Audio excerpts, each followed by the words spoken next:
ಎಲ್ಲರಿಗೂ ನಮಸ್ಕಾರ. ಈ ವಿಡಿಯೋದಲ್ಲಿ ದಾಂಡೇಲಿ ನಗರದಲ್ಲಿರುವ ಶ್ರೀ ಮೃತ್ಯುಂಜಯ ಮಠವನ್ನು ನೋಡ್ಕೊಂಡು ಬರೋಣ. ಉತ್ತರ ಕನ್ನಡ ಜಿಲ್ಲೆಯ ದಾಂಡೇಲಿ ಒಂದು ತಾಲೂಕು ಪ್ಲೇಸು. ಹಾಗೆ ದಾಂಡೇಲಿ ನಗರದಲ್ಲಿ ನಗರಸಭೆಯಾದ. ಉತ್ತರ ಕನ್ನಡ ಜಿಲ್ಲೆಯಲ್ಲಿ ಫಸ್ಟು 11 ತಾಲೂಕುಗಳಿದ್ದು ಇತ್ತೀಚೆಗೆ ಹಳಿಯಾಳ್ ತಾಲೂಕನ್ನು ವಿಭಾಗ ಮಾಡಿ ಈ ದಾಂಡೇಲಿ ತಾಲೂಕನ್ನು ರಚನೆ ಮಾಡಿದ್ದಾರೆ. ಹೀಗಾಗಿ ಉತ್ತರ ಕನ್ನಡ ಜಿಲ್ಲೆಯಲ್ಲಿ ಪ್ರಸ್ತುತ 12 ತಾಲೂಕುಗಳಿವೆ. ಈ ದಾಂಡೇಲಿಯು ಕೂಡ ಒಂದು ತಾಲೂಕು ಪ್ಲೇಸು. ಈ ದಾಂಡೇಲಿ ನಗರದಲ್ಲಿ ಶ್ರೀ ಮೃತ್ಯುಂಜಯ ಮಠ ಇರೋದು. ಇದು ಮೃತ್ಯುಂಜಯ ಮಠ ಎಲ್ಲಿ ಬರುತ್ತೆ ಅಂತಂದರೆ, ದಾಂಡೇಲಿಯಿಂದ ಜೊಯ್ಡಾ ಕಡೆ ಹೋಗಬೇಕಾದ್ರೆ, ಜೊಯ್ಡಾ ಮಾರ್ಗವಾಗಿ ಹೋಗಬೇಕಾದ್ರೆ ಕಾಳಿ ನದಿ ದಾಟಿದ ನಂತರ ಬಲಗಡೆ ಈ ಒಂದು ದೇವಸ್ಥಾನ ಅಂದರೆ ಈ ಒಂದು ಮಠ ಇರೋದು. ಶ್ರೀ ಮೃತ್ಯುಂಜಯ ಮಠ ದಾಂಡೇಲಿ. ದಾಂಡೇಲಿಯು ನಗರವು ಅನೇಕ ಪ್ರವಾಸಿ ಸ್ಥಳಗಳನ್ನು ಹೊಂದಿದೆ. ಇಲ್ಲಿ ಮೌಳಂಗಿ ಪಾರ್ಕ್ ಇದೆ, ಮೊಸಳೆ ಪಾರ್ಕ್ ಇದೆ, ಹಾಗೆ ದಂಡಕಾರಣ್ಯದ, ಹಾಗೆ ದಾಂಡೇಲಿ ಸುತ್ತಮುತ್ತ ಅನೇಕ ರೆಸಾರ್ಟ್ಸ್ಗಳದವು. ಹಾಗೆ ದಾಂಡೇಲಿಯಿಂದ ಸ್ವಲ್ಪ ದೂರದಲ್ಲಿ ಅಂದರೆ ಜೊಯ್ಡಾ ತಾಲೂಕಿನಲ್ಲಿ ಗಣೇಶ್ ಗುಡಿ ಹತ್ತಿರ ಜಿಪ್ಲಿಂಗು, ರಾಫ್ಟಿಂಗು ಹಾಗೆ ಬೋಟಿಂಗ್ಗಳನ್ನು ಕೂಡ ಮಾಡ್ಬೋದು. ಈ ಗಣೇಶ್ ಗುಡಿ ಜೊಯ್ಡಾ ತಾಲೂಕಲ್ಲಿ ಬರೋದು. ಕರ್ನಾಟಕದಲ್ಲಿ ಅತಿ ಎತ್ತರವಾದ ಆನೆಕಟ್ಟೆ ಸೂಪರ್ ಡ್ಯಾಮ್ ಇರೋದು ಕೂಡ ಈ ಗಣೇಶ್ ಗುಡಿ ಅನ್ನೋ ಒಂದು ಸ್ಥಳದ ಹತ್ತಿರ. ಇದನ್ನು ಕಾಳಿ ನದಿಗೆ ಒಂದು ಆನೆಕಟ್ಟೆಯನ್ನು ಕಟ್ಟಿದ್ದಾರೆ. ಹೀಗಾಗಿ ದಾಂಡೇಲಿಯು ಕೂಡ ಅತಿ ಪ್ರಮುಖವಾಗಿರ್ತಕ್ಕಂಥ ಒಂದು ಸ್ಥಳ. ಹಾಗೆ ಪಶ್ಚಿಮ ಘಟ್ಟದಲ್ಲಿರೋದ್ರಿಂದ ಇಲ್ಲಿಯ ಒಂದು ವಾತಾವರಣವು ಕೂಡ ತುಂಬ ಉತ್ತಮಕರ ಆಹ್ಲಾದಕರವಾಗಿ ಇದೆ.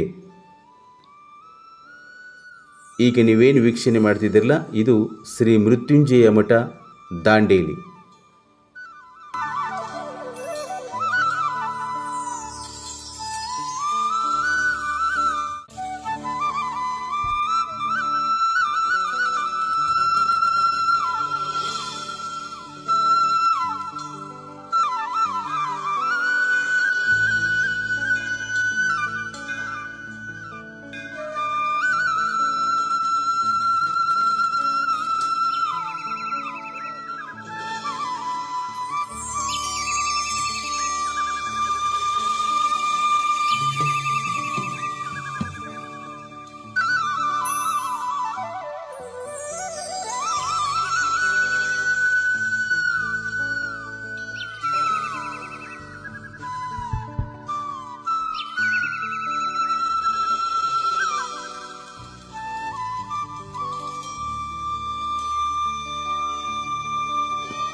ಈ ವಿಡಿಯೋನ ಇಲ್ಲಿಗೆ ಮುಗಿಸ್ತಾ ಇದ್ದೇನೆ.